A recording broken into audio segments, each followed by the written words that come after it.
Hello everyone, welcome back to my channel. So आज हमारी English learning journey का जो है वो डे 4 है। और जो लोग चैनल पर बिल्कुल नहीं है वो चैनल को सब्सक्राइब कर लीजिए और डे 1, डे 2 और डे 3 का वीडियो एक बार ज़रूर देखिएगा ताकि आप लोग कुछ भी मिस ना करो।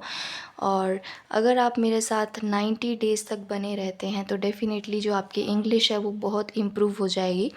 If you stay with me for next 90 days, if you spend your 1.5 hour with me every day, I give you guarantee that you will be able to speak English fluently.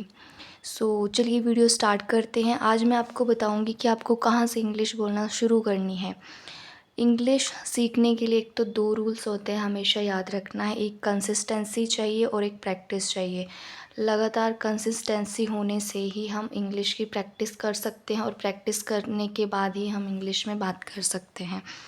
तो life में सबसे important है एक consistency होना और practice, तभी result आता है। So let's start the video. देखिए, इंग्लिश जो बोली जाती है हमेशा सेंटेंसेस में बोली जाती है। इंग्लिश को हमेशा सेंटेंस में बोला जाता है, तो हम सेंटेंसेस पर ही ज़्यादा से ज़्यादा ध्यान देंगे। So let's start the video. आज हम पढ़ेंगे डे 4 सेंटेंसेस। इस वीडियो में मैं आपको टेंसेस नहीं सिखाऊंगी, बिल्कुल बेसिक सिखाऊंगी।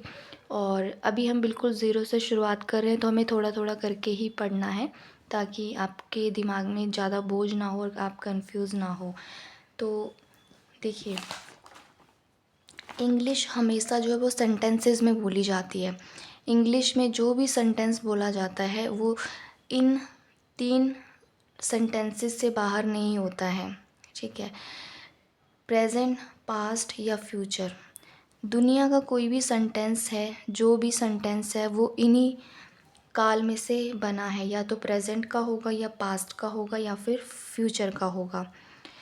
सो हमेशा याद रखना है, प्रेजेंट जब भी किसी भी सेंटेंस में है आता है हूँ आता है, तो इज़ एम आर लगाना है आपको। पास्ट की पहचान होती है था से, वॉज वर, इसमें वॉज और वर याद रखना है। फ्यूचर में गा, जब भी वाक्य के अंत में गा आएगा हमेशा विल वी का यूज़ करना है, ठीक है। दुनिया का कोई भी सेंटेंस है जो है हूँ से ख़त्म होगा, ठीक है, वो प्रेजेंट टेंस होगा। दुनिया का कोई भी सेंटेंस है जो था से ख़त्म होगा, वाक्य के अंत में था आएगा, वो पास्ट टेंस होगा। और फ्यूचर का कोई भी टेंस होगा जिसके बाद जो है वो गा आएगा, वो फ्यूचर टेंस होगा। अभी के लिए आपको सिर्फ इतना याद रखना है, डू डज़ हैव सब कुछ भूल जाइए, सिर्फ ये थोड़ा सा अभी आज के लिए यही बस हम सीखेंगे। और ये हमेशा याद रखना है, प्रेजेंट में इज़ एम आर लगता है, पास्ट में वॉज वर लगता है, फ्यूचर में विल वी लगता है। तो यहाँ पे मैंने कुछ एग्जांपल्स लिए हैं। मैं शिक्षक हूँ, तो आपको समझ आना है कि ये प्रेजेंट का टेंस है। I am a teacher. मैं डॉक्टर हूँ, आई एम अ डॉक्टर। मैं जा रहा हूँ, आई एम गोइंग। मैं खा रही हूँ, आई एम ईटिंग। मैं सो रही हूँ, आई एम स्लीपिंग। मैं पढ़ रही हूँ, आई एम स्टडिंग। तो हमेशा आई के साथ एम का यूज़ किया जाएगा। हम आगे भी पढ़ेंगे कि इज़ का यूज़ कहाँ होगा, आर का यूज़ कहाँ होगा। अभी एम का यूज़ हमेशा आई के साथ एम का ही यूज़ होगा। और वाक्य के अंत में हूँ आ रहा है तो ये प्रेजेंट टेंस होगा। आपको पहचान हो जानी चाहिए कि अंत में हूँ आ रहा है तो ये प्रेजेंट टेंस है। और अगर बात मैं की हो रही है तो हमेशा आई एम से शुरू करना है। मैं शिक्षक हूँ, आई एम अ टीचर। इस तरह से आप जो है वो हज़ारों सेंटेंसेस बना सकते हैं। ऐसे आप खुद भी प्रैक्टिस करिए इस तरह के, मैं शिक्षक हूँ, मैं डॉक्टर हूँ, मैं स्टूडेंट हूँ, तो हमेशा इस तरह से स्ट्रक्चर रहेगा। अब पास्ट की बात करते हैं। वह किसान था, ही वॉज अ फार्मर। वह डॉक्टर था, ही वॉज अ डॉक्टर। वह अध्यापक था, ही वॉज अ टीचर। वह चोर था, ही वॉज अ थीफ। वह ड्राइवर था, ही वॉज अ ड्राइवर। वह गायक था, ही वॉज अ सिंगर। वह कुक था, ही वॉज अ कुक। वह पायलट थी, शी वॉज अ पायलट। लड़की की बात हो रही है तो शी का यूज़ होगा। वह गायिका थी, शी वॉज अ सिंगर। वह गेमर थी, शी वॉज अ गेमर। वह डांसर थी, शी वॉज अ डांसर। वह थकी हुई थी, शी वॉज टायर्ड। वह घर पर थी, शी वॉज एट होम। ये हमारे पास्ट के टेंस है, क्योंकि वाक्य के अंत में था आ रहा है, तो हमेशा याद रखना है था जब भी आएगा तो वो पास्ट टेंस होगा और हमेशा ही शी के साथ वॉज का यूज़ किया जाएगा। अब इस तरह से आप काफ़ी सेंटेंसेस खुद भी बना सकते हैं, इससे आपको आइडिया हो जाएगा। तभी मैंने सेम एक तरह से सेंटेंसेस लिए हुए हैं।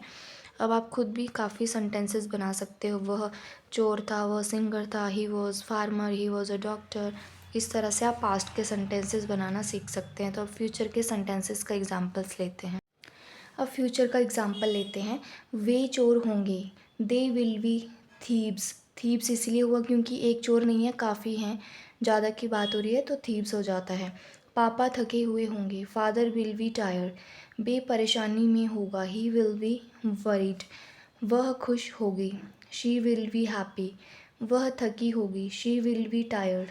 वह स्कूल में होगी, she will be at school. वह व्यस्त होगी, शी विल बी बिजी। वो लेट होगी, शी विल बी लेट। वो सेफ होगी, शी विल बी सेफ। वो फ्री होगी, शी विल बी फ्री। वो दुखी होगी, शी विल बी सैड। वो गुस्सा होगी, शी विल बी हैंग्री। देखो, आप इस तरह के खुद से माइंड में सेंटेंसेस बनाइए और हमेशा होंगे, होगी तो विल बी का यूज़ करना है सब्जेक्ट के साथ में, ठीक है।